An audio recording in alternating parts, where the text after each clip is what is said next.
They say that hidden within the folds of time are fragments of a wisdom so profound, it could reshape the way we understand reality itself. Not in temples, not in textbooks, but etched into forgotten scrolls, whispered in alchemical circles, and veiled in the cryptic verses of the Hermetica. Hermes Trismegistus, a name cloaked in mystery, revered by alchemists, feared by religious dogma, and virtually erased from modern spiritual discourse. They called him the thrice great, master of wisdom, of alchemy, of the divine sciences. But who, or what, was Hermes really? Was he a man? A myth? A synthesis of gods? Or was he something far more mysterious? A bridge between human consciousness and divine intelligence? And more importantly, why have his teachings, once considered the foundation of all sacred knowledge, been buried, distorted, and largely forgotten? In this video, we're going to peel back the veil. You'll discover what no one ever told you about the lost teachings of Hermes Trismegistus. Truths that were hidden not because they were irrelevant, but because they were too powerful. We'll journey into the heart of the Hermetic texts and decode the esoteric principles that once guided the minds of magi, mystics, and philosophers across millennia. From the Emerald Tablet to the 7 Hermetic laws, from the whispers of ancient Egypt to the alchemical laboratories of the Renaissance, we'll explore why these teachings were revered and why they were silenced. But this isn't just a historical dive. These teachings are not relics. They are living keys, waiting to unlock something dormant within you. So if you've ever felt there's more to this life than what you've been told, if you've ever sensed a deeper order behind the chaos, or longed for a wisdom that speaks not just to the mind, but to the soul, then stay with me. Because what follows may not just change how you see Hermes. It may change how you see everything. To truly grasp the depth of Hermes Trismegistus, we must first travel back, far beyond the dusty scrolls of medieval Europe or the marble temples of ancient Greece. We must journey into the very cradle of civilization, to ancient Egypt. Hermes Trismegistus is believed to be a syncretic fusion of the Egyptian god Thoth and the Greek god Hermes. Thoth, the divine scribe, was revered as the guardian of knowledge, the measurer of time, and the god of writing, language, and magic. Hermes, the messenger of the gods, was the patron of alchemists, astrologers, and philosophers. Together, they formed a singular archetype, a cosmic intelligence dedicated to preserving and transmitting divine wisdom across the ages. And that wisdom? It was encoded in what we now call the Hermetica, a body of mystical texts that explore the nature of reality, the structure of the cosmos, the secrets of the soul, and the art of spiritual ascent. Some of these texts read like philosophical dialogues, others like esoteric treatises, but they all carry a haunting resonance, a voice echoing across time, gently reminding us, as above, so below, as within, so without. This phrase, perhaps the most famous Hermetic axiom, is more than poetic symmetry. It reflects a worldview rooted in unity, correspondence, and transmutation, the idea that everything in existence is interconnected, and that by understanding ourselves, we come to understand the cosmos. In a world obsessed with external power and material success, Hermeticism redirected attention inward. The true temple was the self. The true philosopher's stone was consciousness. But where did this knowledge go? After flourishing in Greco-Egyptian Alexandria, an intellectual melting pot of Greek philosophy, Egyptian mysticism, Jewish Kabbalah, and early Christian Gnosticism, Hermetic texts were eventually suppressed. When the Roman Empire embraced institutional Christianity, alternative spiritual systems were deemed heretical. The Library of Alexandria burned. The great mystery schools were closed. And Hermeticism? It went underground, yet it survived. Preserved in Arabic during the Islamic Golden Age, and later rediscovered by Renaissance scholars like Marsilio Ficino and Giordano Bruno, the teachings of Hermes quietly influenced the development of alchemy, astronomy, psychology, and modern esoteric thought. Newton studied Hermetic alchemy. Jung found its echoes in the collective unconscious. The symbols may have changed, but the current of truth remained. Why was it hidden? Not because it was false, but because it empowered the individual. because it taught that divinity was not a distant, external authority, but a living presence within, that the universe was not chaotic, but a mirror, that the soul was not fallen, but evolving. In an age where power feared awakening, Hermeticism was dangerous.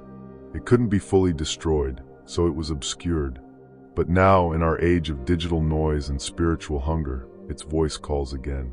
Not as dogma, but as a whisper that says, "You are more than you think."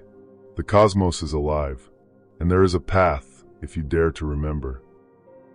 Let us now peel back the first veil into the heart of the Hermetic teachings. Imagine this, a scroll unrolling across the stars.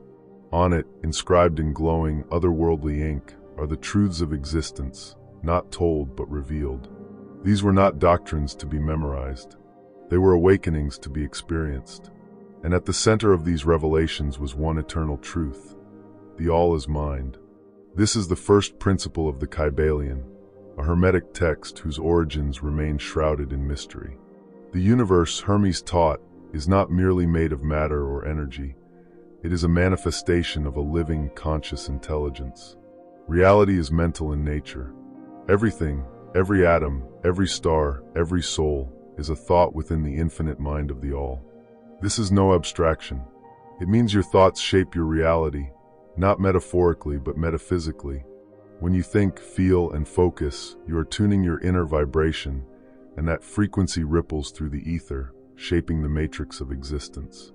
In other words, your mind is not in the universe is in your mind.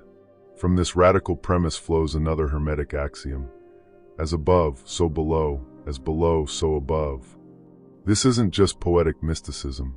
It's the law of correspondence. What happens in the microcosm reflects the macrocosm. The orbit of an electron mirrors the motion of planets. The rhythms of your breath echo the tides of the ocean. And the transformation of your inner self alters the very structure of your outer world. This is why Hermeticism places so much emphasis on initiation, alchemy, and inner ascent. Not because the mystic sought to escape the world, but because he knew the secret. The way to transform the world is to transform the self. Alchemy, then, was never just about turning lead into gold. That was a veil, an outer mystery for the uninitiated. True alchemy was internal. It was about turning ignorance into wisdom, fear into love, ego into spirit. The philosopher's stone was not a substance, but a state of being, a perfected consciousness that transcended the limits of duality. Consider the Hermetic concept of polarity. Everything has its pair of opposites, light and dark, hot and cold, love and hate. But these opposites are simply extremes of the same essence. Cold is just less heat. Hate is distorted love. Death is the mirror of life. The initiate learns to move beyond opposition and into balance, not to destroy darkness, but to transmute it. This is why the Hermetic initiate does not seek salvation, but gnosis, direct inner knowing. Not belief, but realization. Not dogma, but alignment with universal law. In this way, the teachings of Hermes invite us into a profound shift. No longer victims of fate, we become conscious creators. No longer blind wanderers, we become navigators of the soul. But these truths were not to be handed out casually. They were preserved in symbols, cloaked in myth, and transmitted only to those ready to receive them. This wasn't elitism, it was protection. Power without wisdom corrupts, and Hermetic wisdom, when truly understood, grants immense power. The question, then, is not whether Hermes existed as a historical figure. The real question is this: does his voice still echo within you? The moment you begin to feel the pull, the strange resonance of ancient words, the sudden insight while meditating, the shiver when a truth pierces the silence, you're not just reading old teachings. You're remembering them, because this path is not learned. It is recalled. Now let us go deeper. To understand the lost teachings of Hermes Trismegistus is to navigate a cosmic labyrinth, where every corridor opens into a mirror, and every mirror reflects the truth of the soul. The teachings were never meant to be simply read, they were to be lived. And as we descend further into their depths, we uncover not just knowledge, but a complete shift in how we perceive existence itself. One of the most misunderstood Hermetic principles is rhythm, the pulse of the universe. Hermes taught that everything moves in cycles. The tides of the ocean, the rise and fall of empires, the breath of creation itself, it all follows a hidden rhythm, a divine pendulum that swings between poles. Success and failure, joy and sorrow, creation and destruction, these are not random events. They are the heartbeat of the cosmos. To the uninitiated, these rhythms feel like chaos. But the Hermetic initiate learns to recognize the patterns and ride the wave. As Hermes said, he who understands the principle of rhythm can neutralize its effects. That is to say, while the pendulum must swing, you do not have to swing with it. You become the still point in the center, calm in the storm, rooted in the eternal. Another profound concept is cause and effect. Nothing happens by chance. Hermes denounced the idea of luck as a myth of the ignorant. Every event has its cause, and every cause will bring about its effect. The mystic, therefore, does not hope for change, he initiates it. He becomes a conscious cause within the field of reality. He does not drift like a leaf on the wind, he becomes the wind. And here's where the lost teachings grow even more arcane, more powerful. Hermes spoke of the principle of gender, not as biology but as a cosmic force. Everything contains both masculine and feminine energies. The masculine is the will, the spark, the thrust. The feminine is the intuition, the receptivity, the form. Creation itself is the marriage of these two poles, spirit and matter, word and womb, thought and manifestation. Those who mastered these forces within themselves were not bound by physical form. They became as gods, embodying divine balance, capable of extraordinary insight, healing, even what we might call miracles. In this light, Hermes was not just a philosopher or priest, he was an archetype of the divine human, the perfected being, the thrice great. And yet, so much of this knowledge was lost, scattered across temples, hidden in symbols, misinterpreted by the dogmatic and feared by the powerful. Why? Because true Hermetic knowledge is liberation, and those who seek to control the world cannot tolerate minds that are free. The ancient Hermetic axiom declares, "The lips of wisdom are closed, except to the ears of understanding." This is not secrecy out of arrogance, it's protection. The unready will either misuse or misunderstand. But to the one whose soul burns with a silent knowing, who senses that the universe is not merely a machine but a living mystery, the teachings return. And perhaps that's why you are here, listening, remembering. Hermes Trismegistus, whether one man or many, whether Egyptian, Greek, or divine messenger, did not simply teach ideas, he activated remembrance. The Hermetic teachings are not a relic of the past. They are a living current, flowing just beneath the surface of modern life, waiting for those brave enough to reach into the invisible and draw forth the eternal. This is not a philosophy. It is a path, and now that you've glimpsed it, you can no longer walk in unknowing. The great work has begun. So, the question arises, not just what did Hermes teach, but how do we live it? How do we move from understanding to embodiment? The first step is to embrace mental alchemy. This is not metaphor, it's the core of Hermetic practice. Just as ancient alchemists sought to transmute lead into gold, the Hermetic initiate seeks to transmute the base emotions, fear, anger, desire, into higher states of being, courage, love, divine will. This begins with awareness. Every thought is a vibration, every emotion a frequency. Hermes taught that the mind is the key to all transformation. To shift your reality, you must shift your mental state. Practice observing your thoughts, not with judgment, but with curiosity. Ask, is this thought aligned with the truth of my being, or is it a projection of the outer world? Once you've cultivated awareness, begin to apply the principle of correspondence in your daily life. As above, so below, as within, so without. This is not just poetic, it's functional. Your outer world is a mirror of your inner terrain. If you want to change your relationships, your finances, your health, begin by altering your inner blueprint. Visualize harmony. Speak truth. Act with integrity. And you will see your life rearrange itself in kind. Another exercise is practicing the law of vibration.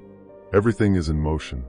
Your words, your voice, your very aura emits frequencies.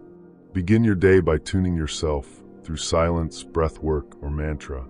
Even a simple phrase like, "I am aligned with the divine order," spoken with intention, can recalibrate your entire energy field. Then work with sacred polarity. Recognize where you are imbalanced. Are you too assertive, too mental, too rigid? Cultivate receptivity, feeling softness. Or are you too passive, too doubtful, too easily swayed? Then develop willpower, clarity, and direction. These two forces, the masculine and the feminine, are not at war. They are your inner sun and moon, and true magic occurs when they unite. One of the most potent practices Hermes hinted at was spiritual contemplation, or becoming the all.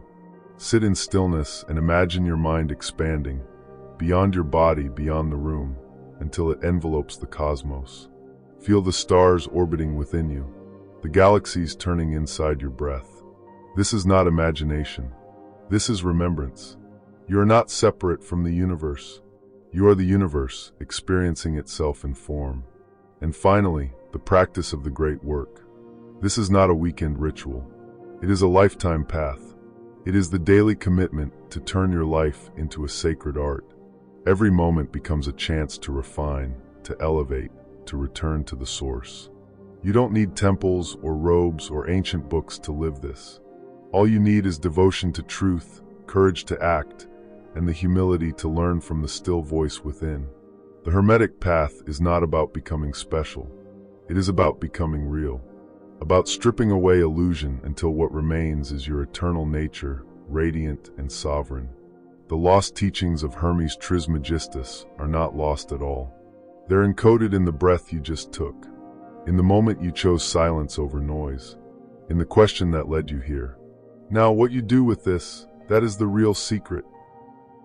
Now you know, or at least you've remembered, because the teachings of Hermes Trismegistus were never truly lost. They were veiled, hidden in plain sight, not buried in some desert tomb or locked away in a forbidden scroll, but encoded in the very structure of reality and waiting quietly in the silence between your thoughts. The emerald tablet was not just a relic, it was a mirror reflecting the inner architecture of consciousness. That which is below is like that which is above, it says. But what it really means is that you are the bridge between matter and spirit, between the seen and the unseen, between the finite and the infinite. We've explored the 7 Hermetic principles. We've glimpsed their ancient roots, their symbolic language, their mystical truths. But more importantly, we've seen how these teachings aren't abstract, they're alive. They breathe through your choices, your perception, your ability to observe reality, not just with the eyes, but with the soul. You are the alchemist. You are the initiate. You are the temple, the flame, the philosopher's stone. And now the real journey begins. Begin observing the patterns in your life. Ask, what am I magnetizing? What is this moment trying to teach me? How can I rise above polarity and see from the level of the all? Begin transmuting your emotional states with discipline and grace. Start thinking like a mystic, acting like a sage, and loving like a soul who knows its source. Hermes whispered eternal truths into the currents of time. And today, one of those whispers reached you. What you do with it, that's the real secret. So tell me, fellow seeker, will you forget this moment like a dream upon waking? Or will you step forward, turn the key, and walk through the doorway of your own divine potential? The path of the mystic isn't easy, but it is simple. It begins with one choice: to remember who you truly are. If you felt this message resonate, consider subscribing to Mind of the Mystics. Share this with someone walking their own path. And in the comments below, tell us, what truth did you remember today? Until next time, stay curious, stay awake, and never stop seeking.